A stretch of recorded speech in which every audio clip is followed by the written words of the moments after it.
Presidency, demographic and personal characteristics. One of the interesting things about presidency is that we can effectively personalize this topic, make it less dry and a little bit less stiff by talking about some of the demographic characteristics, meaning characteristics that describe the population. Since demos means people and to graph means to describe, we can depict or describe how presidents fit into the population in general. And from there, we can deduce a lot of useful information about presidency in the first place and about the nature of the American society and American politics in the second place. Also, we can talk about some of the personal characteristics of presidents. By doing so, we once again can catch a glimpse into what presidency really is. Not just who presidents really are, but also what the office of the president is. Because by looking at personalities, we understand the nature of the office better. So let's go to our slide, the first substantive slide, and talk about some of the demographics.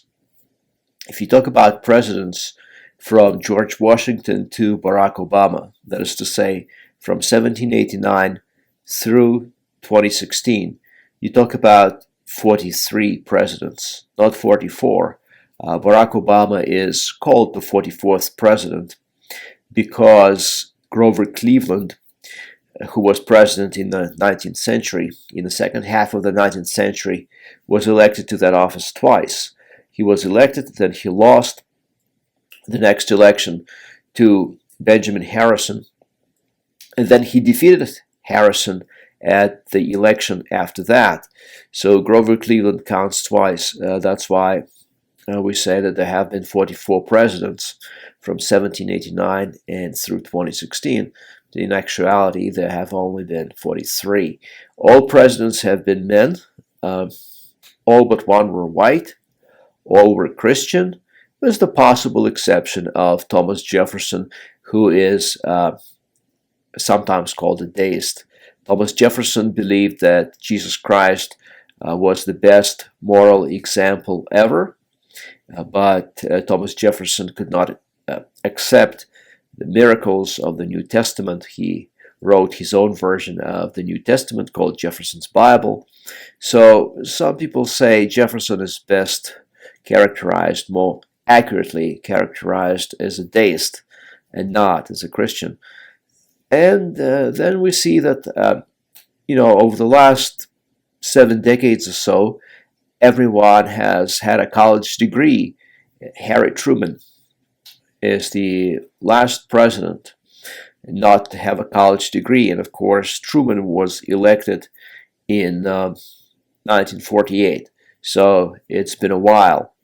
And when during the last presidential cycle in 2015-2016, one of the potentially major candidates, Scott Walker, was running, and he didn't have a college degree, I said back then, the odds are against him. And indeed, Scott Walker dropped out of the presidential race very early. Not directly because he does not have a college degree for different reasons, but it's kind of interesting that major parties no longer even nominate people without a college degree. All were middle-aged and or old. So no president has ever been elected who was younger than 43. Kennedy was the youngest, 43, and he was not the youngest to ever become president. The youngest was Teddy Roosevelt at the tender age of 42. Teddy Roosevelt was William McKinley's president and vice president.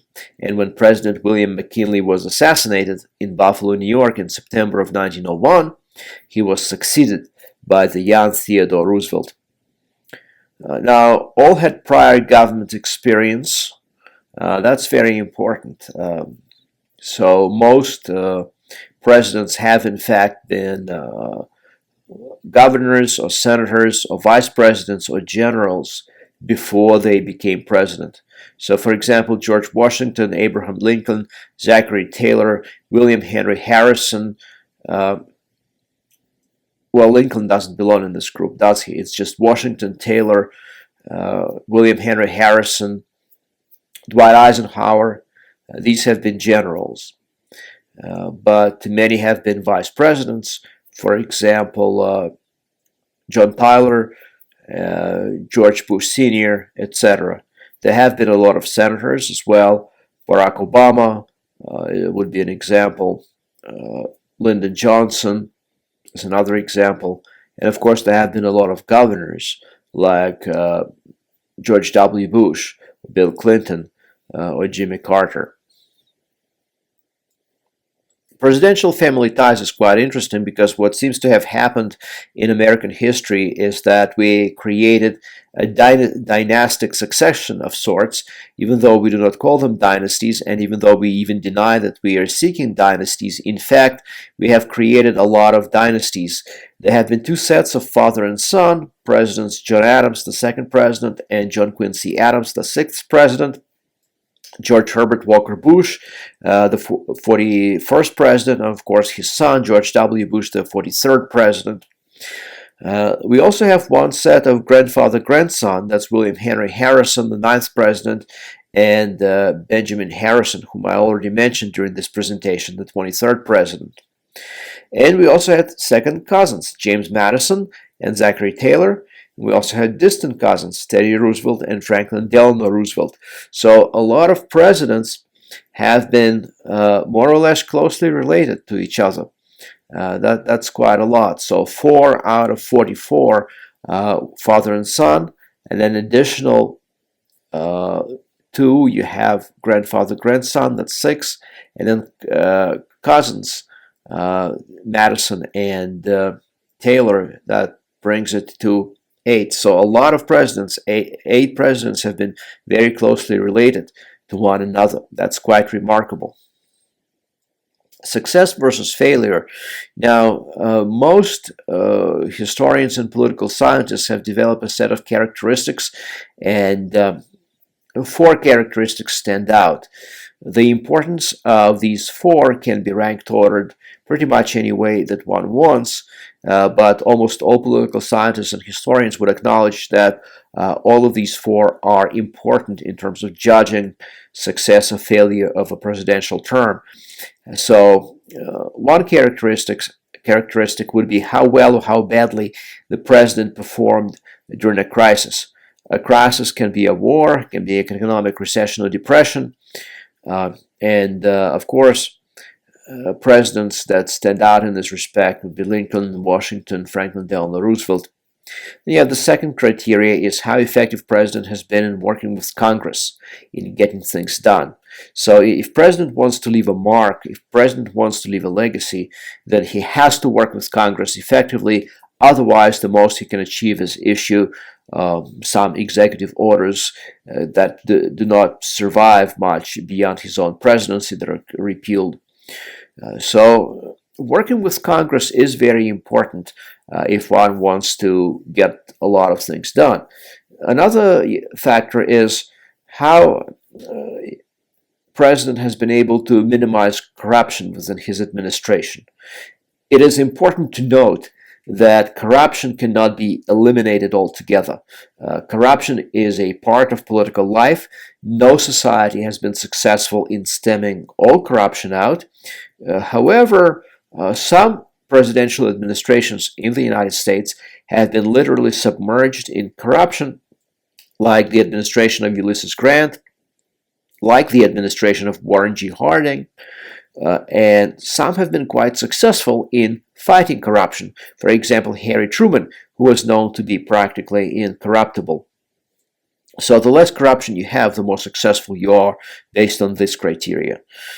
Then the final one is how / to what extent is the overall legacy assessed. So after president leaves office, he leaves some legacy, and the question becomes, looking backward, how successful he is in terms of his legacy. So the sum total of president's accomplishments, what is left for posterity? How important is that legacy? So the rough agreement between political scientists and historians is that the top three are pretty much settled. Lincoln, Washington, and Roosevelt are ranked among the top three. The exact order is not particularly important. Lincoln is included because he clearly ushered the country through the greatest crisis that it's ever had. That would be the Civil War between 1861 and 1864, when the country literally fell apart and had to be put together, so Lincoln is included for that reason. George Washington is important because he was the one who started it all. Washington was also a pretty good administrator, and Washington knew when to listen and how to manage people. He took advice from those who were more intellectual, I would dare even say more intelligent than he was.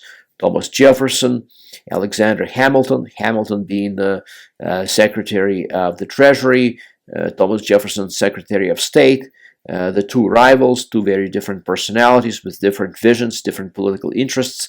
Washington was able to manage the conflict between them and take advice from both of them. Washington has also established an important tradition of serving only 2 terms, no more than 2 terms as president, a tradition that would not be broken until Franklin Delano Roosevelt, who served 4 terms in office and died actually during his 4th term in 1945. Roosevelt is important because he ushered the country through 2 major crises. First, the Great Depression, which began in the early 1930s and lasted approximately a decade. It was over by the early 1940s. And of course, that was the time when the United States entered the Second World War and was victorious in that war. So Roosevelt is considered a successful president because of his crisis management.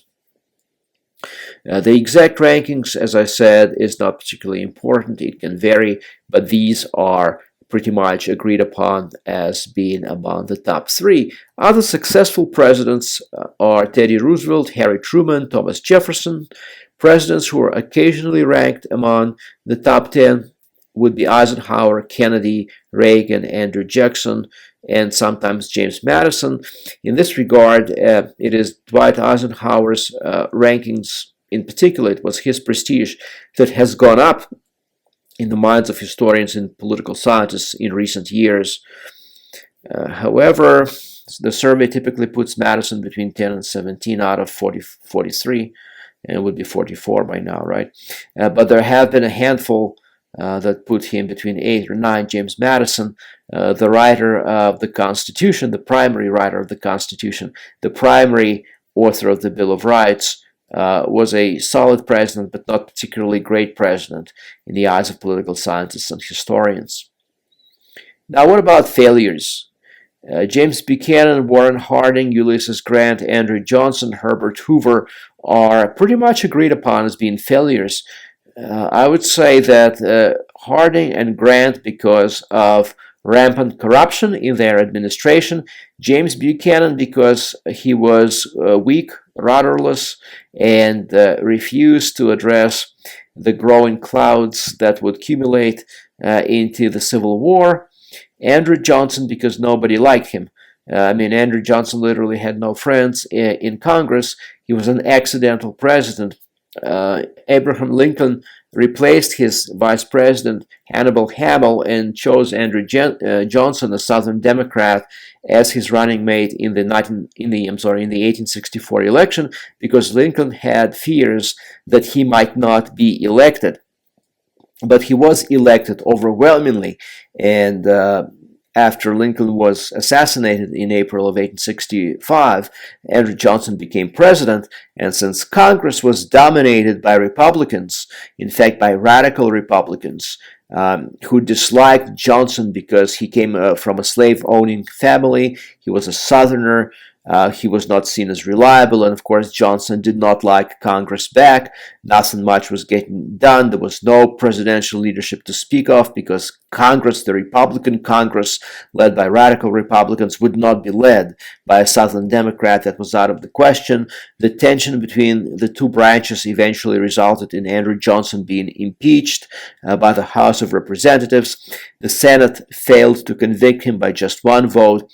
It was not a very happy relationship between the two branches of government. Johnson is considered to be a failed president.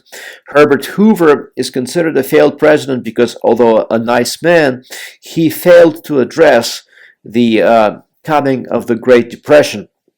He was too timid, some believe, when you judge him by his domestic policies, and he let the country slide deeper into depression than it probably had to. So some of the pain of the Depression might have been preventable had Hoover agreed to act more decisively and earlier in his term.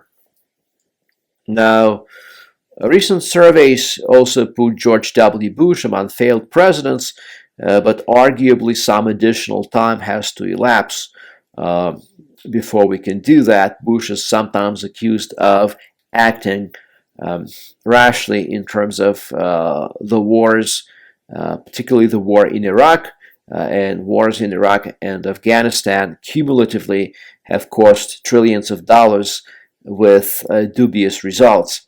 So that's why George W. Bush is actually ranked fairly low. What are some of the personal characteristics that are common to successful presidents? Ambition, energy, flexibility, intelligence, and vision. No president has been successful, and I dare say no president can be successful anytime in the foreseeable future unless they have all of these characteristics. Now, first of all, in order just to become president in today's world, you have to be ambitious. A person without a burning ambition would not be able to become president simply because it's very arduous to run for office and to be able to fend off one's political enemies. In today's world, one needs to be highly ambitious. Second, one has to have a lot of energy in order to overcome the grueling process of becoming president, to get past primary elections, to get past the general election, to organize supporters, to get the media and the supporters and even the adversaries to believe in you. That is quite a task. Successful presidents also have to be flexible. I think this factor, flexibility, is one that is poorly understood by many, and in fact misunderstood often by the general public. It is believed erroneously by many people that president must always stand on principle, must never bend, and that leadership consists in basically being obstinate. No, stubbornness is not going to lead you very far. The reason why is because in the United States, there are a lot of different interests, a lot of geographical regions, people, nationalities, backgrounds, economic attachments, religious faiths. President which refuses to pick up on the clues that are left to him by the daily reality is going to sail into the twilight of defeat. President who is flexible, who understands that principles have to be tempered with facts, with the need to address particular circumstances in a particular time, president who understands that is much more likely to be successful. So when you hear accusations of president being wishy-washy or waffling on the issues, or sticking his finger in the wind and seeing which way the wind is blowing, always remember that those accusations are simply trying to use language, trying to use a particular choice of words in order to misrepresent reality. The president has to be flexible. A president who is too flexible obviously is not going to be successful. One needs to have a backbone, one needs to have principles, but again, principles have to be sometimes tempered by the need to address particular circumstances. Intelligence. Well, this next one has been present in all presidents, successful and unsuccessful. Native intelligence is something that has characterized all of these people who have risen to the top of political power in the United States. So yes, George W. Bush included.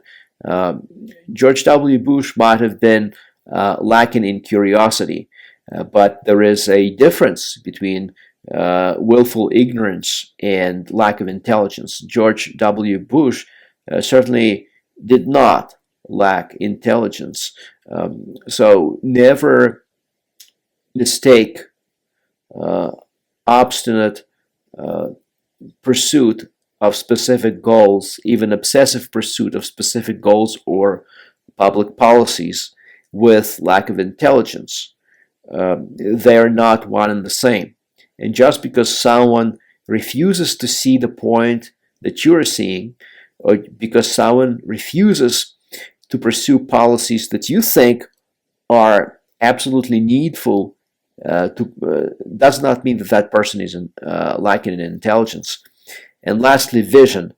Successful presidents have had all have had visions of where they want the country to go. And just because you do not share their vision doesn't mean that they have not been successful by the criteria outlined in this presentation. Why is it easier to be successful if you do have a vision? Because you know where you're trying to go. If you're just kind of trying to, bumble around and hoping that you will reach some kind of holy destination, some kind of nirvana, that's not likely to happen. An example would be Jimmy Carter, who did not know exactly where he wanted to go with his foreign policy, and he took contradictory advice from his Secretary of State, Cyrus Vance, who urged peaceful, dovish, accommodating, human rights-oriented foreign policy, and his national security advisor, Zbigniew Brzezinski, who urged an assertive foreign policy. So never mistake lack of vision for flexibility. You have to have vision, and you have to know where it is that you want the country to go. But at the same time, even as you're taking your country there, you have to be flexible in terms of the means by which you want to attain your vision. Lastly, presidential assassinations. Now, violence is sometimes described in elementary schools and public schools, middle schools, even high schools, as being un-American. Now, nothing could be further from the truth.